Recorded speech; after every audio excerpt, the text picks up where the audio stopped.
all the way from Cranston, Rhode Island. This is The Living Reminders, a podcast dedicated to The Leftovers on HBO. And today we're giving you a special bonus episode. Suddenly I'm hit.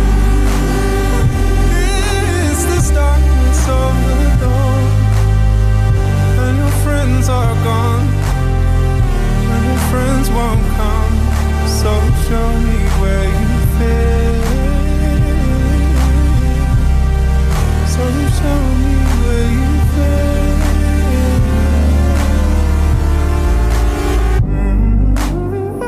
fit. Hello, everybody, and welcome to this bonus episode of The Living Reminders.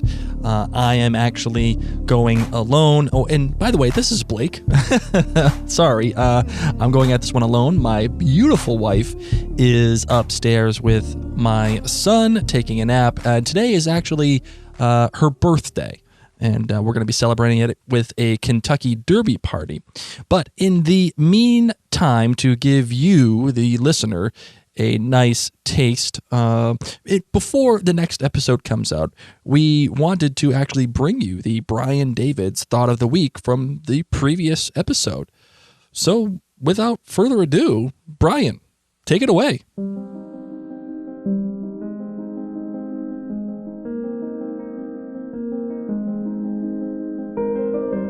Mary, Blake, and the rest of the Living Reminders, it's Brian Davids from the Film Schlubs podcast, and I'm back with another Thought of the Week.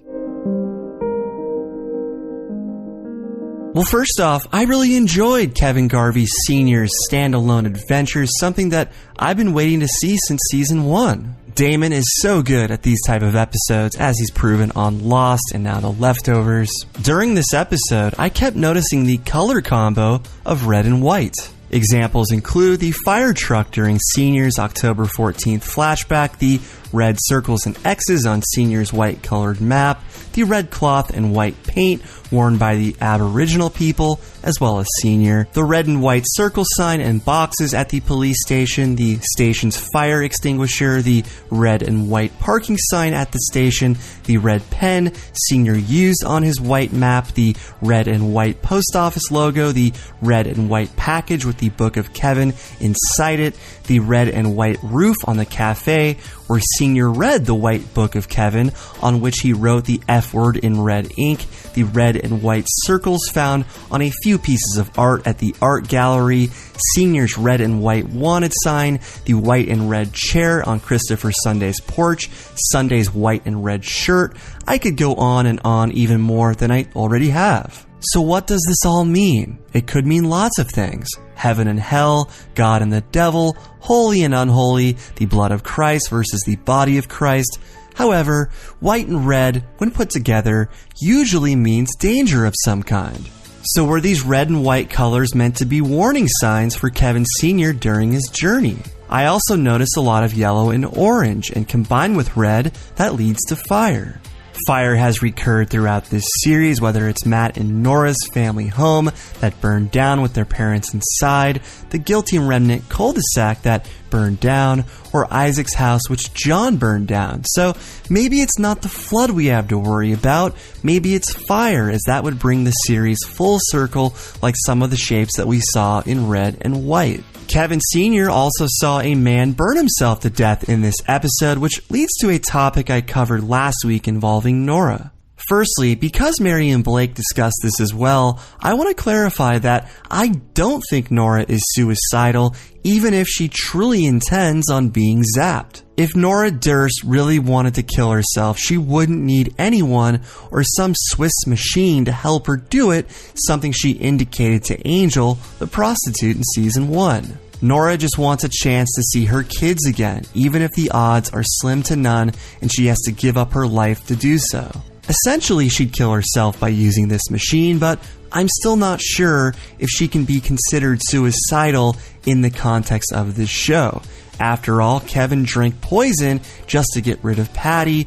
He wasn't suicidal. While this isn't the most apt analogy, many people have deadly habits in life such as smoking. Are smokers suicidal since they know where it leads to someday? I don't necessarily think so. Perhaps the term suicidal is black and white to everybody else, but in the context of the Leftovers universe, I think it's meant to be a gray area. Anyway, back to the man who committed suicide in front of Kevin Sr. The man said to him, "They didn't take me." Then the man asked Kevin Sr. if he'd kill a baby if it would cure cancer. Sr. said no, which the man agreed with before lighting himself on fire. I believe this man was rejected by the Swiss physicist that Nora is flying to Australia to meet. Unlike Nora, this man was clearly suicidal. Could the Swiss doctors tell that he was suicidal? Are they not interested in suicidal people? So if I were a betting man like Matt Jameson, I would bet that Nora will be asked this same question. The bigger question is, will she give the same answer as the man who committed suicide after being rejected? Perhaps these doctors are looking for people to say that they don't care either way since they're ready to move to the other side. Whether you choose to save the baby or future cancer victims, you're indicating that you have an investment in the world you supposedly want to leave behind. Mark Lynn-Baker said to Nora that he wanted to take control of his life, and so I can't imagine that he'd let his fate be decided by some random trolley problem question. So indifference is the best approach if you're Mark Lynn-Baker or Nora Durst, because it proves to these doctors that there's nothing handcuffing you to the world that you want to leave. Perhaps the Swiss doctors will be able to tell that Nora is not suicidal, unlike the man in the desert, leading to her approval to be zapped. Maybe she proves it's an elaborate con, as she suggested to George Brevity, or maybe it's an elaborate study performed by an organization like the DSD. Well, that's it for this week's Thought of the Week. You can find more of me, Brian Davids, on Twitter at BDF331. Also, check out my TV film podcast at filmschlubspodcast.com, where I just interviewed Vince Gilligan about Better Call Saul. The Leftovers' Tom Perrotta is coming up next. Once again, thank you to Marion Blake and to you, the audience, for listening. Thank you, Brian. As always, we really appreciate everything you bring to the table. Always something that is astute and well thought out. But for now, I really don't have much else. I don't have a sudden theory of the week. I don't have anything. This was just a taste to get your palates cleansed of the last week episode and bring you forward to the next episode coming forward. And I hope that you enjoyed it. So why don't we do this? Why don't we just close this bad boy out and we can put a bookend on Crazy Whitefella Thinking. What do you think?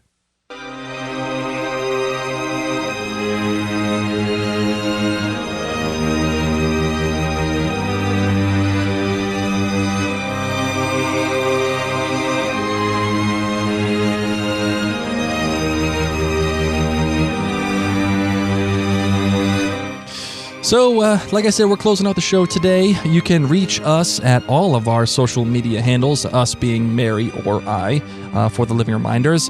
All of the handles on Instagram, Twitter, Facebook, anything you could think of, smoke signals, it is all at Living Reminders. And if you want to catch more of our episodes, you can always listen to us on iTunes or go to our website at www.livingreminders. No, I'm sorry. I checked that. It is theliving.reminders.com. And if you think we bring enough value to you in your experience with The Leftovers, please consider becoming a patron of ours. As little as $2 a month help keep this podcast and everything we do as Mary and Blake going, and we would be honored if you would consider us in helping donate some of your hard-earned money and to keep our productions going. I really don't want to say goodbye to Crazy Whitefella Thinking, but I think it's time, and I'm ready to move on. Ready to move on to the middle of the season of The Leftovers. Oh my God! This is going to be the middle of it when everything finally comes to its zenith, and then it's on the way down. So, guys, I think we're closer to the end than we really want to be. But hey, don't cry because it's over. Be happy because it happened. So anyway, that is it. That is the end of this episode. Thank you so much for listening. Again, if you want to contact us, you can always do the website or the social handles or livingreminders@gmail.com. As for now, for Mary Larson, my name is Blake, and we're still here.